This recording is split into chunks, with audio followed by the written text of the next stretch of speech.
Vana mbuya vedu vekare vaipitirwa mudzimba mavo nana baba mukuru nana baba mudiki kana nana sekuru kana zvaonekwa kuti murume wavo akanga asingakwanisi kuita vana. Pachirungu vanodaidza kuti ari important, haakwanise kuita vana.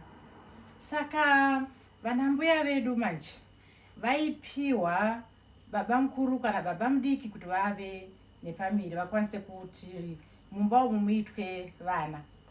Saka mbuya vaivapiwa pamuviri nababa mudiki, chinhu chaichengetedzwa zvekuti hapana aitomboziva, yaive secret inogara pakati pemhuri.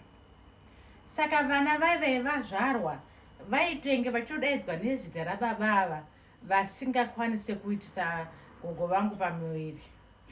Vana vokura vasvika pazera sezera randiri, asi vana ava vakasiyana siyana. Zvichida mama vakazoonawo kuti since murume wangu asingakwanise kuti andiitise pamuviri, ndinokwanisa kutsvaga mumwe futi anokwanisa kundiitisa pamuviri woita vana. Vana ava vaigara vachitodaidzwa zita rababa vana gogo ava vasiri kukwanisa murume wavo kuti avaitise pamuviri. Saka tasvika pazera rineri, zera randari, ndozoziva kuti amai nababa pakanga pasina moto pakati pavo. Saka mai vangu vakanonditsvaga somewhere. Pari kugadzirika sei pana baba vangu inini vazoziva panguva ino yandazera rineri kuti havana kumbobvira vakakwanisa kuitisa mai vangu pamuviri. Saka inini ndinoita seiwo kuti nditaure namai vangu kuti ndibvunze kuti nhai amai, inini baba vangu ndiani?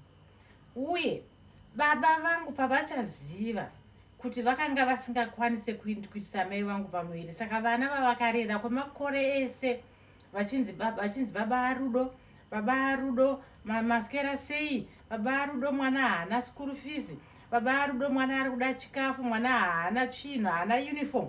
Baba vangu vachindichengeta ndichienda kuchikoro. Tasvika DNA results, baba vangu inini havasiriwo baba vangu. Zviri kufamba sei uye neculture yedu tiri kufambidzana nayo sei panyaya yeDNA nekuda kwevana vaiberekwa nemaberekerwo iwayo, nekuti mwana wese anoda baba vake uyewo mwana wese angade kuziva kuti ava ndivo baba vangu. Asi kunana baba ava vari kuzozvitambira sei, upenyu hwavo huchamira sei, kubvira musi wavachaziva kuti inini sekukura kwandaita handisi mwana wavo.